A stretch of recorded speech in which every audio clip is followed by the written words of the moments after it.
Hello, brothers and sisters. I just wanted to talk about something. I really do think that the fallen angels are here on the earth and they're playing a big part in the end times. And there's a lot of people who are asleep right now and they don't realize that this is happening. Like, for instance, like all these false flags, and they have people going in and, committing like strange and crazy acts, like, going into a movie theater and shooting it up and stuff like that. I really do believe that these are acts from like the fallen angels or their offspring. And the Bible does say that the fallen angels came to earth in Genesis 6, and they mated with women, and they had children that were very, very different than normal children. That they were giants. If you just read Genesis 6, you'll see what I'm talking about. And also, if you read Genesis 6, it does talk about a difference in how the babies look. Like, for instance, it says there were giants in the land, and it talks about their offsprings being giants. And the only way that could happen is if some like a mixing of some kind of DNA. And that was what was going on during the flood. And also it happened again during Sodom and Gomorrah, when God, whenever he poured brimstone down on the city. Well, it also says in the Bible that Jesus would return when the days are just like the days of Noah's days, and of the days are like Lot's days, and which was Lot was during the days of Sodom and Gomorrah. I can't say that correctly. I'm sorry, but anyways, we are living in those days right now. And those beings, these fallen angels and their offspring, they've gotten better at mixing their DNA. Now they can make a person probably not as like that stands out as much. They may be like the same height as a normal human being, but there will be some differences in them, that will throw like throw some people off. Like, when you look at them, you'll just be like, well, why does that person look so weird? You would know there's something different. I don't know how to explain it, but like, for instance, the Bible says that the offsprings of the fallen angels and the humans that were giants, they had 6 fingers on each hand and 6 toes on their feet, on each foot. Okay, well, there's a group of people that have 6 fingers on each hand, but I don't know if they got 6 toes on each foot. They didn't go into that that detail, but I wouldn't be surprised if they do have 6 toes. Maybe that is one part of the the DNA that they could not fix. They probably couldn't fix that, but they maybe they was able to make them shorter and not as tall. Because they've been playing around with DNA, for a long time. People just do some research. People who are abducted by aliens, they think these are just aliens from another planet, whenever they're demons that are abducting them. And these demons, these fallen angels, are playing around with human DNA. And they've been doing it for a long time. If you just research, you'll see how many people have been abducted. And then if you pay attention to what these people are saying, it's always about they're taking like sperm samples from them, or taking eggs from them. And there's even women who report that they were retaken again or abducted again, so they could go back and nurse their child that they have, that's a what do you call it, a hybrid child, like a Nephilim. And some of these people report seeing a room full of kids that look like they're humans, but they're not. And also these people are implanted with like chips in their bodies. And see, during the end times, the Antichrist will also be what do you call it, the rulers of the aliens, if you want to put it that way. But they're the fallen angels. They'll be this Antichrist will be their leader.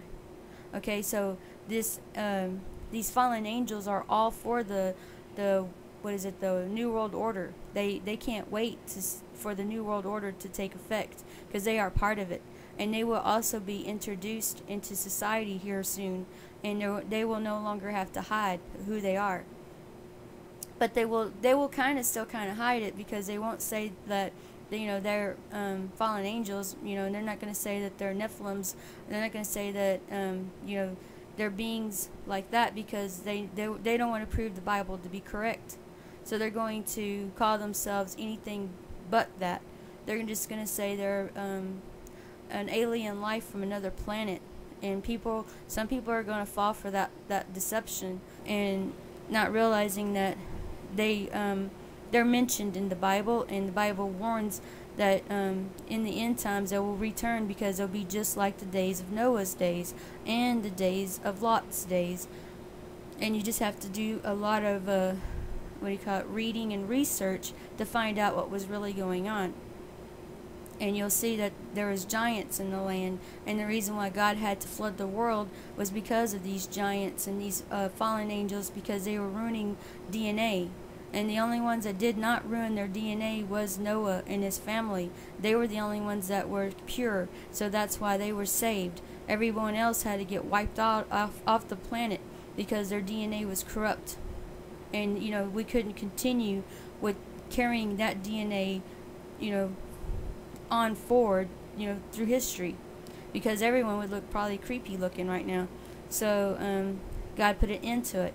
And then God also put somewhere in the Bible, I can't remember where, but there's something about where they were put a restraint on them, fallen angels, like they have like a restraint where they weren't allowed to affect us humans for a while, and then that restraint will be loosened, and then loosened and loosened, and then they will eventually, it'll just be like slowly and gradually, they'll just start messing with humans again, to where it's like we got an infestation of demons all over the world, and people are going to be possessed by demons more often than ever, just like whenever Jesus was walking on the earth, there was a lot of people who were demonically possessed.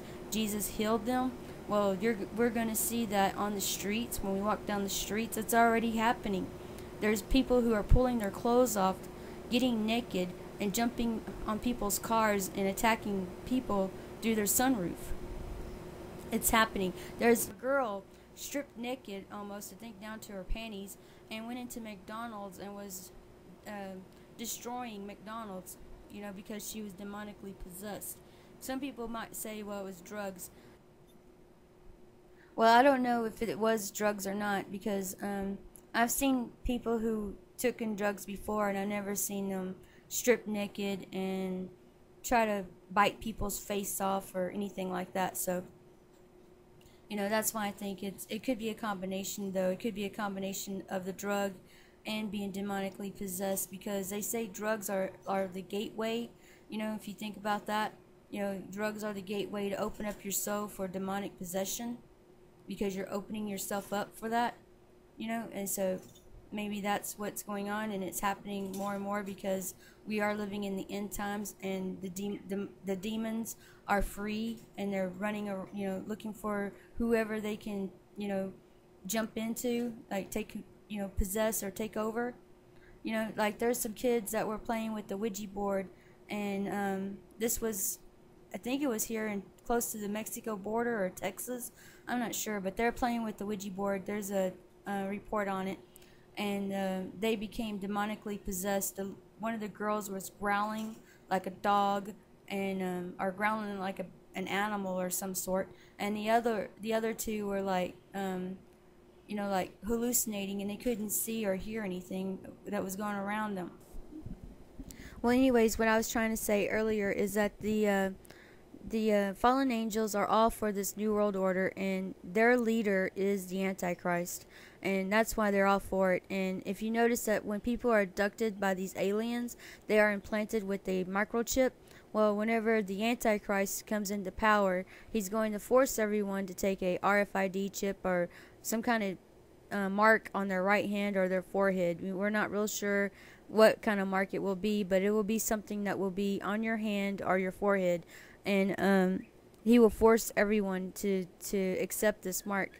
And if you do not accept the mark, then you are going against the government. They're going to call you like a traitor, I guess, or a terrorist, because you're going against the government and going against the president, or the not president, but the Antichrist. And so some of these people, some people will be killed like instantly, and others will be put in like concentration camps, like they did during Hitler's days, or FEMA camps. And they will try to re-educate you to make you come to agreement that you will take this mark on your hand or your forehead. And if they can't get you to change your mind, then they're going to line you up in this long line that's probably going to be for miles long, and you're going to stand in this line for a long time, and one at a time, and maybe 3 or 4 at a time. I don't know how many they'll have going at one time, but they'll start using guillotines to start cutting people's heads off.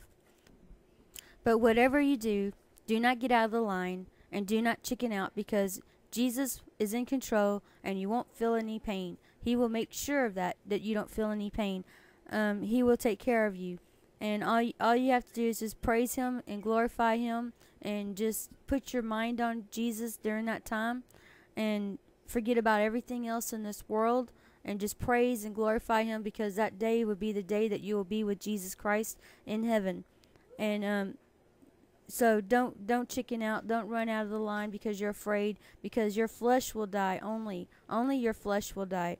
Your soul will go to heaven, and you won't feel any pain. But if you chicken out and you run out of line, and you tell them that you'll take the mark of the beast because you get afraid. Sorry, that was my dogs.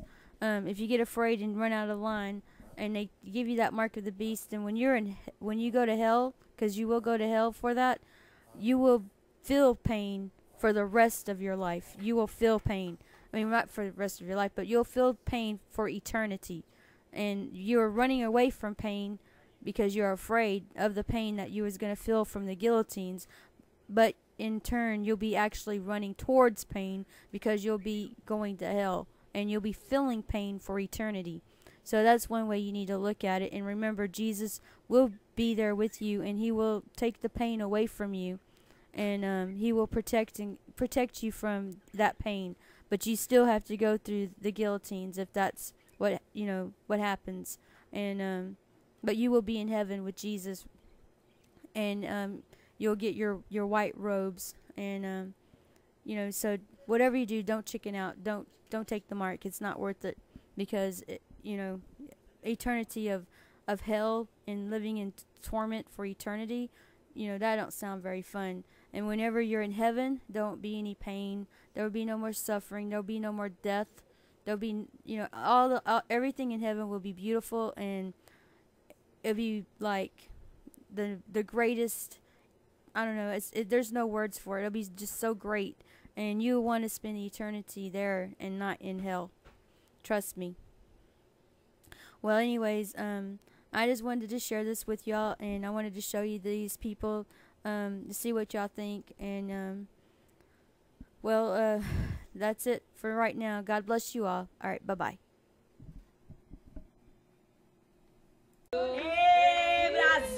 If Brazil takes home another World Cup title in 2014, the De Silvas might be the only family to count all 6 of its wins on one hand. All the members of this Brazilian family were born with an extra finger on each hand, known as polydactyly. It's a rare genetic condition, but ask any of them and they'll tell you it's more of a blessing than a curse. The techniques I use to play with 6 fingers, I get from the techniques people use to play with 5 fingers. Bom, legal, eu tenho orgulho de ter 6 dedos.